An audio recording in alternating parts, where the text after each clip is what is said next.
particularly to ICG. So if you don't have access to ICG, so there is a very good paper on diagnosis of idiopathic polymodal choroidal vasculopathy just based on the OCT. So why these PED is important? There is any leaking of the neovascular membrane or growth of the choroidal neovascular membrane. So it is important to treat them by anti-VEGF, because if the fluid anti-VEGF is mainly given to dry up that to decrease that neovascular membrane. Otherwise, it can lead to the fibrosis, RP atrophy, and also it can involve the intraretinal layer, which is more harmful for the visual.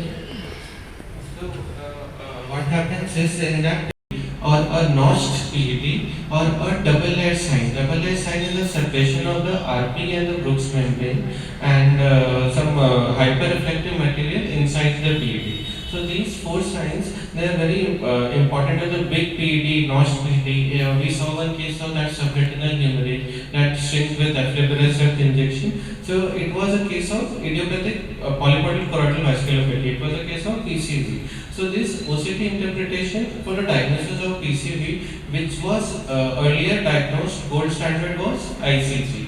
Okay, so with the advent, like with the OCT, these markers now we are able to upon ICG को हटा सकते हैं, the invasive modality we can अपन वो हटा सकते हैं. With that OCT only we can go PCV. So while the diagnosis of PCV is important, जो patient से कि रेटिना में तो फ्लूइड है, नीचे है, अंदर है, मेरे को तो एंटी-VEGF भी लगना है, but for the PCV, these OCT biomarkers are important. And this one the slide you said about the should be meaning like gives you a good idea for the prognosis. It has a poor prognosis. These are actually degenerative spaces, right? The ORT is degenerative spaces. I will explain it further. Further, yeah.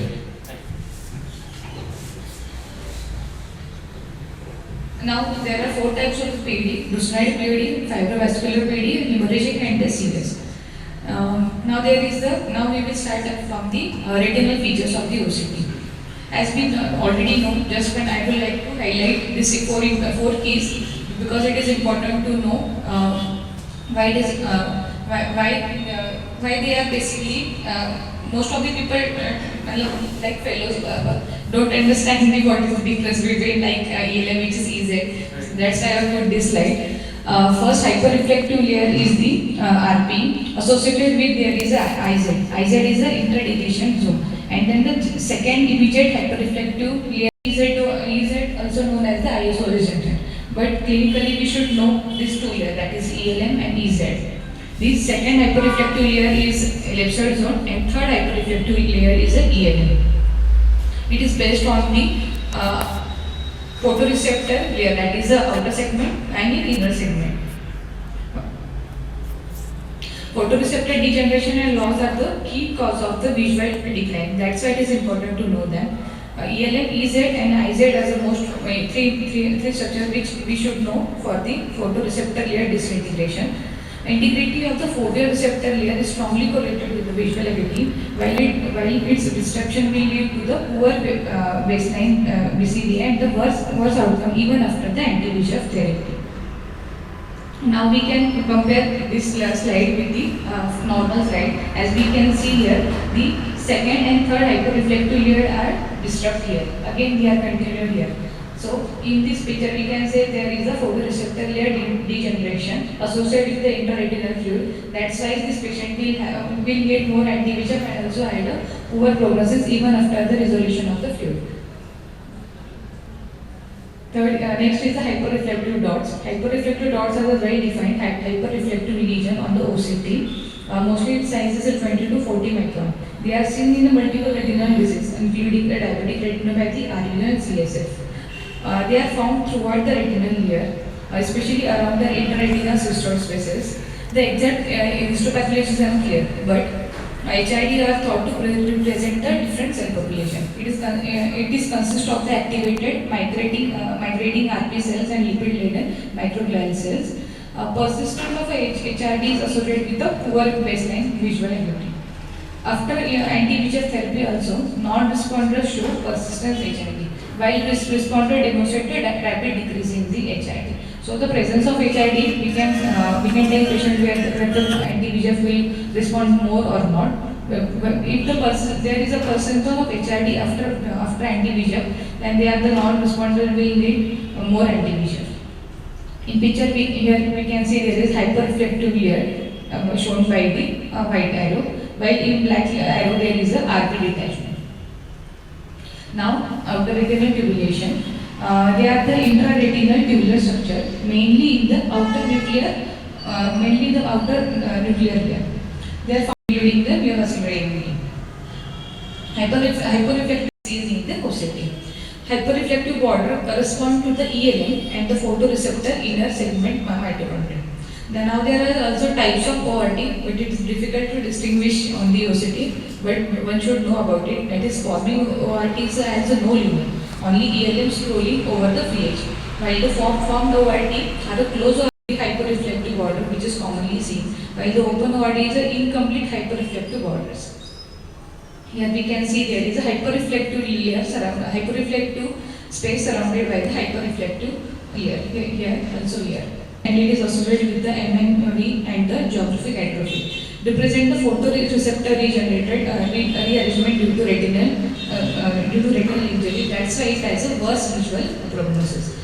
Anti-VEGF therapy does not prevent new ORT or replace existing ORT. Now, subretinal hyperreflective material. This is also one of the most important OCT marker, as we can commonly see in the practice. SHRM appears on the OCT as a hyperreflective material between the neurosensory retina and the RP. Here we can see the hyperreflective membrane between the RP and the Brooks. And the white stars is just the pigment equivalent detachment.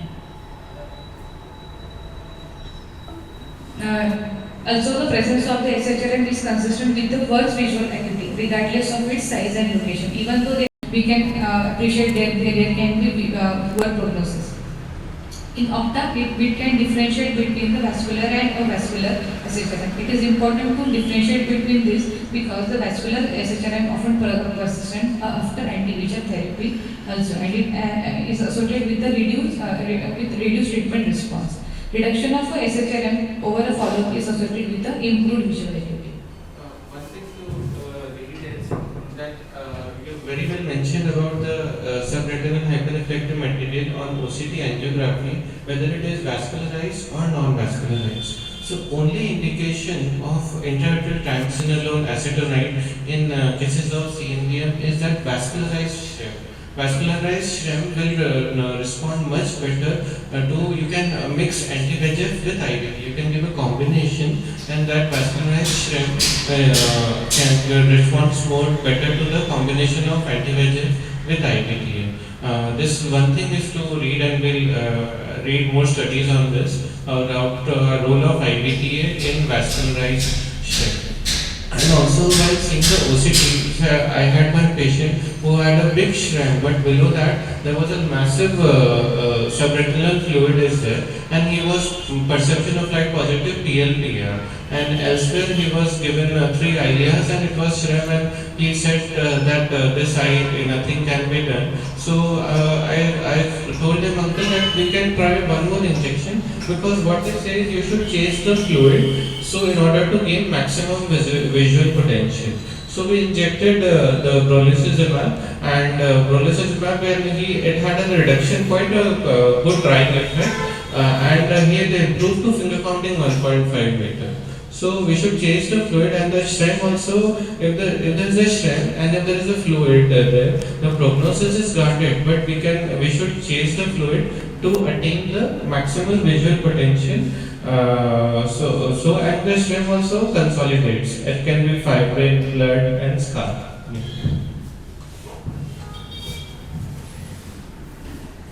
Now the retinal pigment epithelial tears. They are the disruption of the RP tears and the known complication of the neovascular AMD. 600 micron is the strongest predictor of the RP tear. On OCT, RP tears shows that the RP discontinuity, visual prognosis is variable and worse when the fovea is involved. Continuing anti-VEGF therapy is generally recommended to control the CMV and reduce fibrosis. These are the iteration. Vitreomacular alteration is not of that significant in case of the wet AMD. Just for a completion purpose, I have added it. But one should know what is the vitreomacular adhesion and the vitreomacular traction. It is important to know VMT and VMA as VMA involves a persistent vitreous detachment within the 3 mm of the fovea, while the VMT causes a foveal distortion due to traction. VMA is frequently observed in the exudative AMD and correspond to the size of the macular neovascularization.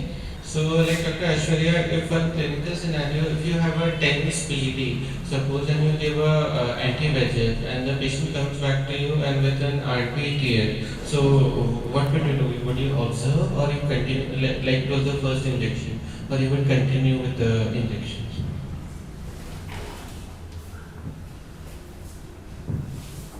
Sir, then I would like to observe the patient for some time, for at least 2 to 3 weeks, repeat the OCT and then decide about the intravitreal injection.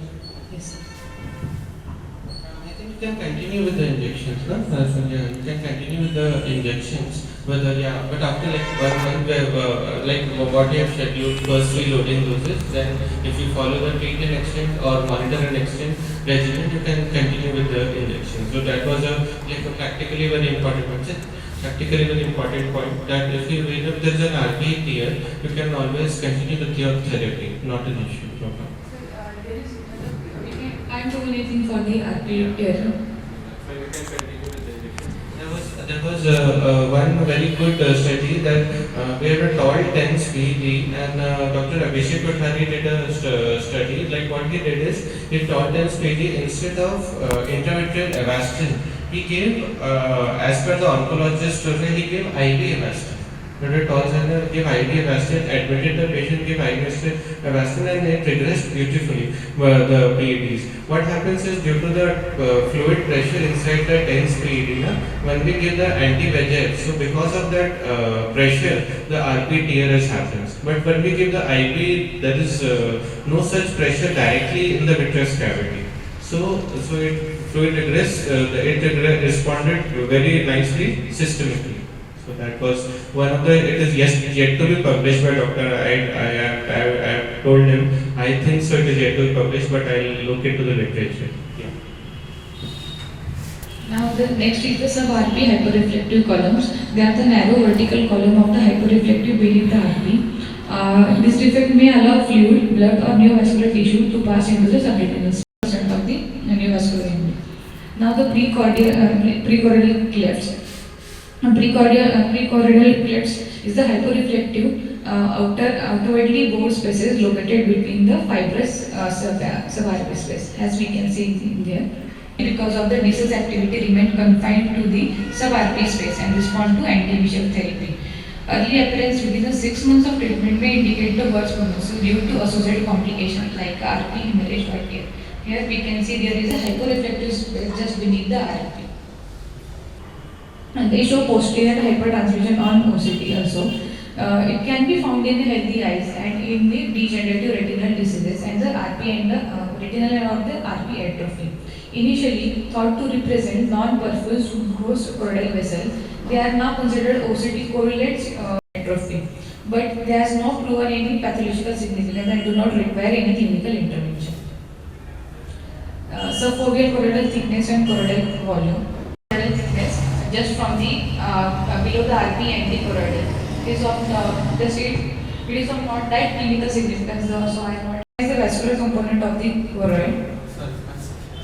Dilatation of the hilar vessels. So newer concept is that it is the vortex venous overload choroidopathy which is causing this dilatation of the Pachy vessels, and Pachy vessels dilatation is leading to the accumulation of the subretinal fluid. Then you have the pachychoroid spectrum, the pachychoroid pigment epitheliopathy, which is further leading to the pachychoroid neovasculopathy and the PCV. So in that PCV sense, it is that this thing is very important. So we have those high resolution OCTs, EDI OCTs, and that is very important. So that's and in the chronic phase, this you used to see these PEDs, and this is also because of the increased permeability of the choriocapillaries because of the vessels. So it starts from the vortex venous overload choroidopathy, dilatation of the Pachy vessels, that causes the pachychoroid.